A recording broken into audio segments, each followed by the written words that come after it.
now call the meeting, meeting open for all business that may come before it. On the agenda, we have one action item, consider motion to the request for professional services for the Mr. Yacht Harbor Management Corporation, 2025 audit. Regular discussion items are the financial report, director's report, rules and standards, committee, unfinished business, economic development, wildlife and safety. And I actually have a motion to approve the agenda. We move to second to approve the agenda.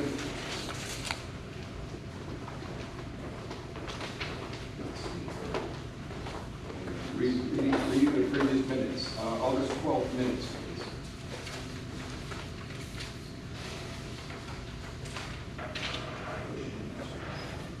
I did forget to call for the vote on the actual agenda, approval of the agenda. All in favor? Aye. Opposed? Hearing, motion carried. Let's move to the actual reading of August 12th minutes, please. I'm sorry, who was the motion by? Motion by Mark Heck and second by Ryan Banks.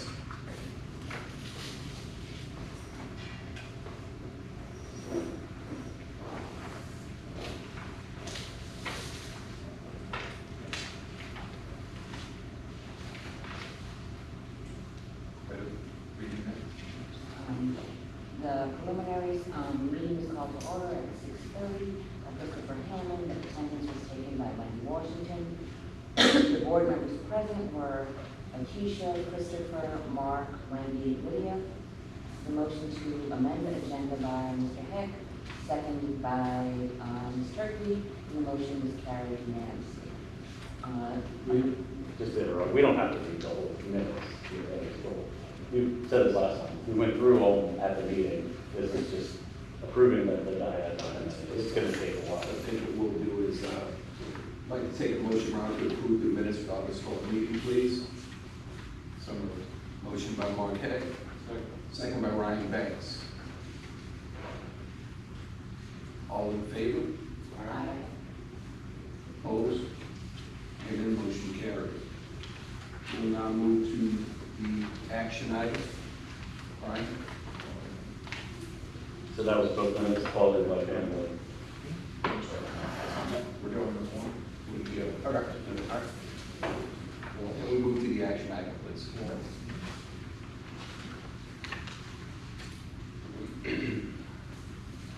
The action item is consider a motion approving a request for professional services for the municipal yacht harbor 2025 audit. We have to go out this year for an auditor. We had to change them out here approximately 3 years. The other one time has passed.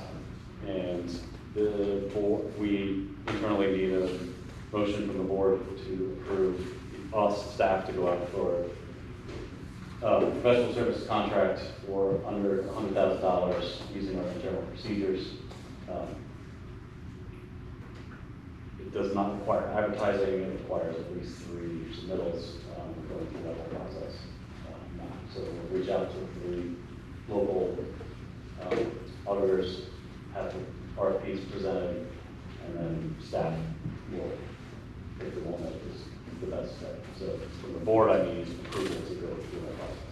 So you need approval to do this, the bidding process for the actual audit, that 3-year audit.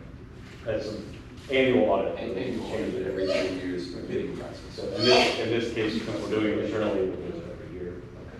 Or we can choose to go through the city's process and do it however we want. This year, we're doing annual. Discussion by the board. Will the current auditor be given a chance to provide an RFP, or is it? The current auditor lost their accreditation for state, so no.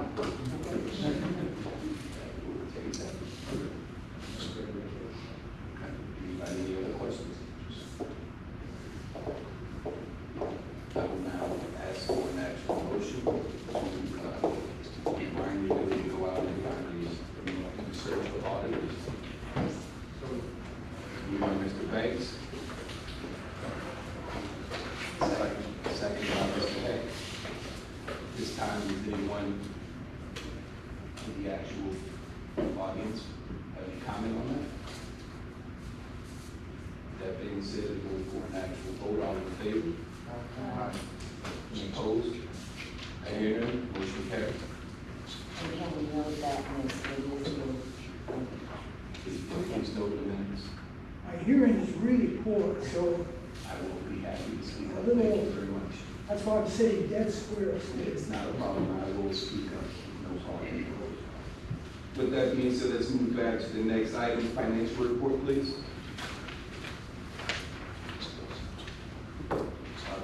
He's not here, could you read that financial report for me, please? Yes, financial report for September 2025. As of September 30th, 2025, MYHMC has total assets of $17,844,800. The current assets of $4,121,700, and the bulk of which is in the form of cash of $3,890,700 in 3 accounts, 2 at JP Morgan Chase and a third held with LAMP, Louisiana Asset Management Pool. Net fixed assets total of $1,156,700. Other assets include leases receivable of $12,186,000 and a deferred outflow of pension resources of $375,700. On the liability side, MYHMC has total liabilities of $12,996,400, of which $293,200 are current liabilities, consisting mainly of accounts payable and accrued expenses of $116,300, unearned revenues of $14,900, accrued annually and sick leave of $162,000. Long-term liabilities consisted of net pension liability of $941,100 and $11,762,000 for deferred inflow of long-term leases. That leaves MYHMC with total equity of $4,848,400, of which $4,348,400 is unrestricted net assets.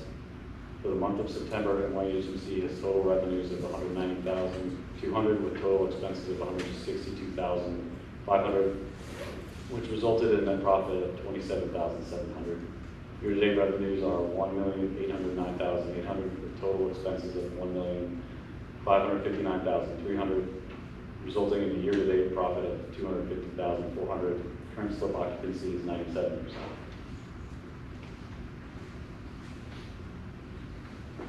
Questions on the financial report?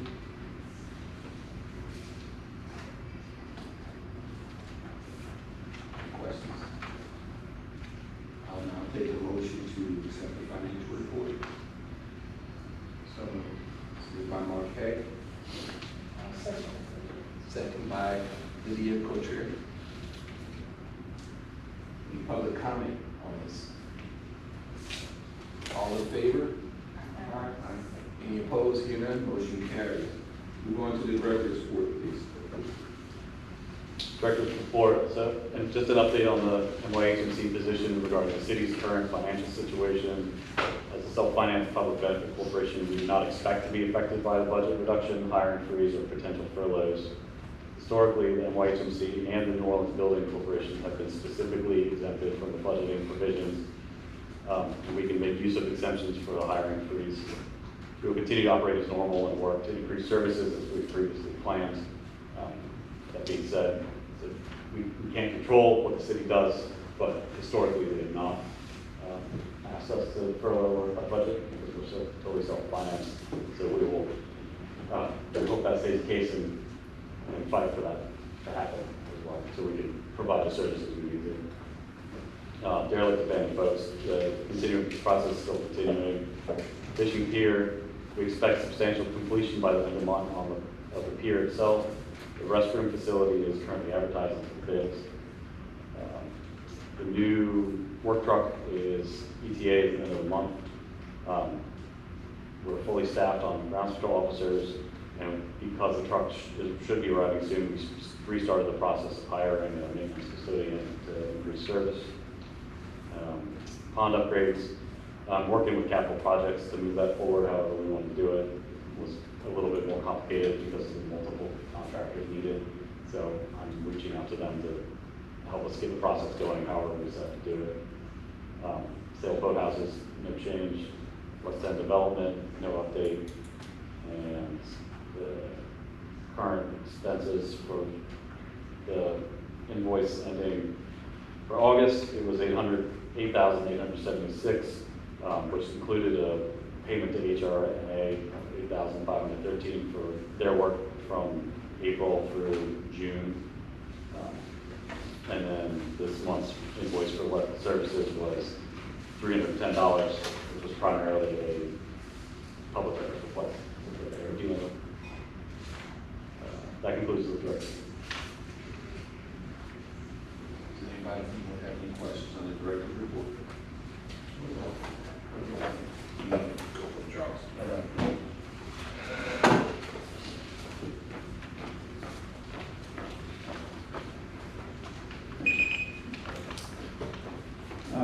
I basically have two questions. So we had our meeting in August.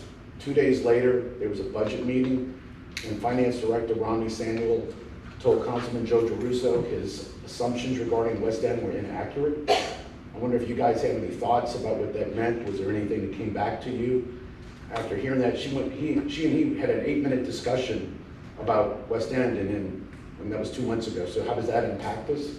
And the second thing is, with the budget crisis, we said we'd get $150,000 back, but it was like a loan. And with the city's financial situation, do we really think they're gonna have the money to get us that $150,000? My two questions. Thank you. I'm going to refer to you on the $150,000. Yeah, we can't know what the city's gonna do. There is a bond proposal out, so potentially the bond can go for that. Your answer at this point is we don't know what the city's going to do, so we can't answer anything on $150,000. As far as the councilman's discussion or whatever it may be, it has not come back to this board, so there's nothing I can tell you of their discussion as well. Sometimes small discussions like that, they're inconsequential, and if they wanted us to know something, they would definitely get back and speak with the board of Rockland. So what was said, what was done, we don't know about it at this point. Okay.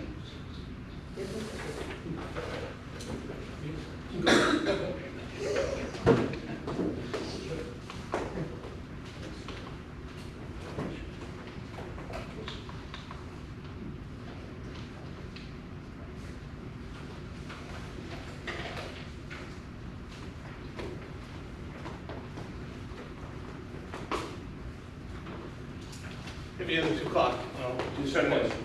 My question is not a question, it's a comment. Is this question directly related to the director's report? It's directly piggybacking on what Charles just stated in your response. Okay. Yeah. Lee Henderson, Boathouse, down there. The dysfunction in city council is well known. Dysfunction in city government is well known. Just because you guys haven't heard about it doesn't mean you probably should be aware of it. Basically, the mayor's office informed Councilman DeRusso that there is no progress being made as far as the cooperative endeavor agreement for the development of West End. And Councilman DeRusso looked the floor, and if the councilman didn't know about it, it just leads me to think that you guys probably don't know about it either. So basically, the councilman thought that we were much further on that CA being signed by both Jefferson and Orleans, whereas the representative from the mayor's office said, no way, no shots. It just feels like the mayor's office is not communicating with city governments, and neither is communicating with you guys. And you're the board of this already overseeing this. So it behooves you to be aware of that and not wait for those comments. That's it? I mean, yeah, I'll respond. We were aware of it, that's why we stood down. That's why I went pencils down. Yeah. Okay. Yeah. Why wasn't Joe aware of it? He's got a lot on his mind. Fair. I mean, seems odd, but doesn't it? Sherry? Yeah, so I have just a couple of simple questions, and maybe more quality of life, but about the fishing pier. I understand we're close to completion, you think, at the end of the month? The official terminology of substantial completion. Yes, that doesn't necessarily mean it's open. So at the time, of when it is opened, what are the plans for restricting access or limiting access? And are there going to be lights installed on it? And if so, what are those lights going to be? So I can answer that. Yes, we have plans. The plan is to put a gate up and have it operate the same hours as the point and the park. There are lights. They have not been installed. The lights haven't been installed, and initially there's no power because the power for the fishing pier is tied into the bathroom facility. So there won't initially be lights. When there are, we will be able to set the times however we want to, and we'll likely do them just like the boat launch. Are they gonna be overhead lights or are they gonna be lights along the sun? They are overhead lights. Just to get the timing to make sure that they focus down so that they don't think. Yeah, I'll be on top of that like I did for the boat launch. Just one other question. Is there any plan for kind of remediating the damage that was done to the grassy area Yes. by that? There's an interim plan because they will do something, probably put down ryegrass or something, but the process to build the restroom facility is gonna tear it all right back up. So yes, there's an interim plan and then after the restroom facility. That's what it's something to hold the soil and Yeah, while their, it their plan was probably to put ryegrass, which will grow in the winter. right away. Thank you. Any other questions at this point? I'll have a card for something later, but are they gonna be navigation lights from the marine side, or is it only lights from The, the road side? the Coast Guard didn't require it in any way. This is for the- So basically, we're allowed to put what we want to, if we decide that it's necessary, but it's not required by the Coast Guard. So we'll look into what we think might be the best option to do it. It might just be reflectors, which are used all over anyway. So we're gonna put something out there. But again, there's no strict recommendation, there's no requirement by the Coast Guard for us to do. Thank you. All right, what's our next scheduled rules and standard committee? Sorry. Our next scheduled rules and standards committee. We have none scheduled. Don't worry, no. Submissions. We don't have it. Any unfinished business? Anything for economic redevelopment committee? I know we just approved the minutes there. I'm sorry, we did not approve the minutes. Nothing for the economic redevelopment committee. Quality of life and safety committee. Quality of life and Quality safety. of life and safety committee. Quality of life. I have a comment, is that? Yes. Thank you. So, been aware of an ongoing conversation between neighbors and some of the music venues on at the West End. And I had the pleasure to have a meeting with Michael Eames, who's the city nighttime economy representative. There's an office in the city now of nighttime economy, which promotes all the things that help the economy of the city that happen after dark, including bars, restaurants, and other things. I'm sorry, I cut you off. Give me the name of that office again. It's the City of New Orleans Office of Nighttime Economy. No, it's actually not all, part of my learning experience today was it's worldwide. What is interesting, so most of what it does is, his presentation included, he said many people start with a food truck and then become an owner of a restaurant or a small restaurant, but don't have the background to know how to run that. So part of what it does, it connects them to different colleges and things to give people the economic language they need and understanding to move up and help be more professional in what we do. So a lot of it's educational and tying groups together in communication. Actually, it's very interesting and I think well done. But one of the things that this group does, which is apparently the first in the world, is has a connection with Loyola in the sound piece. So Loyola University has a department where they learn sound engineering, and it's partnered with this group. So for instance, restaurants or venues that have music, Tipitina's, for instance, can have Loyola come in and do a sound abatement. I apologize, I don't know the vernacular, but come in and tie together and to cut down the sound that goes out in the neighborhood. They also go into the neighbors' houses and come up with things that the neighbors can do, and they found very interesting. Not surprisingly, that when you abate the sound, you also notice sometimes how well each structure deals with loss of air conditioning and heat and makes everything more efficient. So we cut down the sound and the loss of air conditioning and heating. And so we connected and he's going to get involved in the whole idea is that we can be better neighbors to each other and find a way for the businesses out there that have music to better engage with the citizens by mitigating some of the static. So I was encouraged to find out that there's so much going on in that direction. I just wanted to share that with you guys.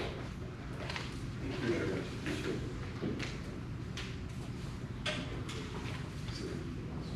That the board would like to address. What's up with that? Any other business? No. Yes. So moved. I have a motion for adjournment. And we have adjourned this meeting at this point.